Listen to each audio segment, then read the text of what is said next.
E agora vamos falar com o nosso convidado, nota aí. Cara, muita já vi falar dele porque ele é simplesmente o criador do termo IVE, né? Se você ouviu o termo IVE, imprensa vermelha isenta, ele criou, e ele criou um blog que também que é muito famoso, a galera adora, que é o Corneta do RW. Ricardo, muito obrigado pela presença aí. Boa noite. Estou à disposição para metralhar aí. Vamos começar então com essa metralhadora. Sem censura. Né? Sem censura. Olha sem essa. assunto proibido, sem nada. Beleza. Vamos falar de vivos, mortos, de todos eles. Não, é isso aí, porque a gente recebe diversos jornalistas, a gente fala deles bastante, mas tu é o cara que meio que começou essa parada aí, lá com o... Porque, pô, tu falou 13 anos atrás que tu vê isso aí, né? 1912. Então, conta um pouquinho da tua história, como é que surgiu o blog. O blog, eu tinha um péssimo hábito, desgastante, que eu herdei do meu pai de escrever para jornalistas, né? E a minha esposa ficava muito, na época era minha namorada, ficava muito irritada que eu escrevia muitas cartas para os jornalistas. E ela dizia, por que tu não faz um blog? E insistia para fazer o blog. Eu dizia, mas ninguém vai ler o blog. Mas não interessa que ninguém vai ler, não manda mais e-mails para esses caras, faz um blog. E um dia ela chegou, estava na minha casa, sentou na frente do computador e do nada, assim, na hora, criou o blog. Foi assim que nasceu em 21 de janeiro de 2012. 21 de janeiro. Quer dizer, a culpa dessa sigla é dela, não é minha. E ela apoia até hoje. Ela apoia o blog até hoje, né? O apelido dela é presidente do blog, e eu digo sempre para ela, quando o pessoal da IVE, principalmente a IVE da Orfanotrófio, que agora vai para Ipiranga, aliás, todas as IVEs vão ser da Ipiranga agora. A Master, que é ali a RBS, a Band eu acho que tá lá na Ipiranga, na PUC. É na PUC, é. E a IVE da Orfanotrófio vai para Ipiranga com a João Pessoa. Aliás, vão ser meus vizinhos lá. E eu digo, fogo lá. Eu digo para minha esposa o seguinte: quando eles estão xingando lá na IVE da Orfanotrófio, principalmente o capitão, eu digo para ela, culpa tua. Se não tivesse criado o blog, não teria nada. Mas quando é que surgiu, assim, o termo da IVE? Tu criou o blog, mas tu não criou já com o termo, né? O termo, ele veio... pra falar do Grêmio. Ele veio um ano depois da criação do blog, o termo. Mas o termo foi uma construção... A construção da sigla vem lá com meu pai nos anos 60, que meu pai era um obcecado. O meu pai não lia notícias de futebol. Ele interpretava o que os isentos estavam escrevendo. Então, meu pai passou a vida inteira chamando os colorados não assumidos de os isentos. Os isentos. Entendi. Os isentos. Quando a minha esposa criou o blog, eu fiquei com aquele negócio aquele negócio dos isentos. E na Itália tem uma IVE fortíssima que era do Berlusconi, lá do Milan, né? Olha só. Essa IVE do Milan, na época que o Berlusconi era vivo, que ele era dono dos jornais, era muito forte. Então eles se queixavam muito e diziam que aquela imprensa era do Milan. Aí eu comecei a pensar, não, imprensa do Colorado isenta. Comecei a bolar uma sigla que tivesse impacto. Aí eu achei melhor a imprensa vermelha.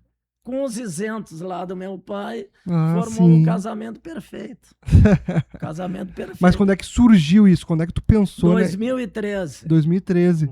Eu já estava escrevendo no blog, eu tentei fazer um blog imparcial, mas não aguentei. Um mês eu já desfraudei a bandeira. Aí já... teu blog foi sempre do Grêmio, assim, falando do Grêmio. Aí, É, depois que tu criou o termo não, da o IVE... blog era um blog geral. Uhum. Eu falava dos tudólogos da RBS, o meu foco era na RBS. Aí ele foi derivando pro futebol. Entendi. E aí começaram os apelidos. Ó, os caras já estão falando aqui, ó. Tava na hora de levar um gremista, já encheu o saco de todo Aliás, colorado. Ó, os crítica, caras. aliás, é uma crítica para vocês, porque vocês trouxeram muitos colorados. Até os não identificados, né? Os isentos colorados. Os isentos. A gente tomou muito pau por isso, é verdade, fato. Eu mas... xinguei muito. Mas Xinguei muito. Porque... Pô, mas estão levando o Potter, estão levando o Ribeiro Neto. Entregou. Já começou.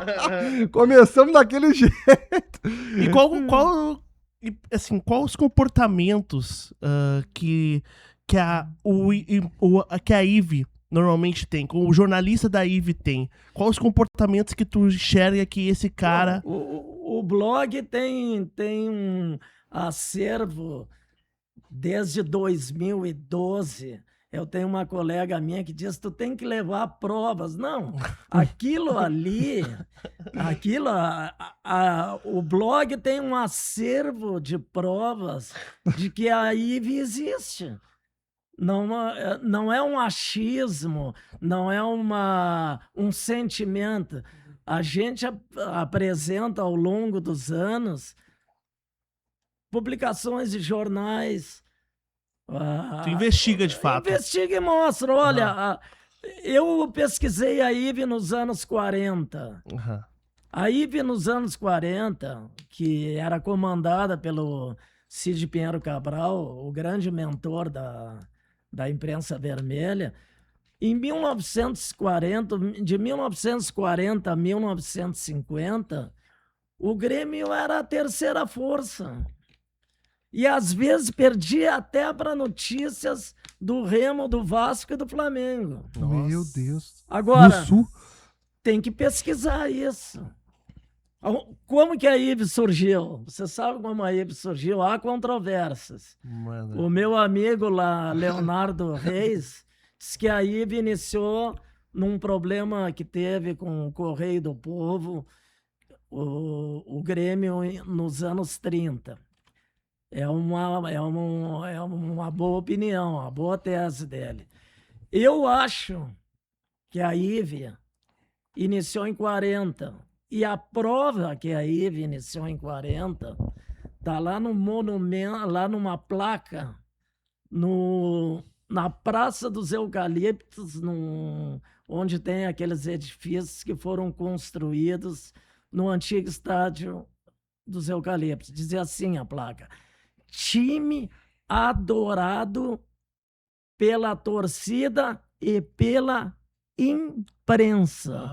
Tá escrito lá, nós já publicamos várias vezes lá no blog, dito isso aí. Nossa, e até hoje é assim, tu vê.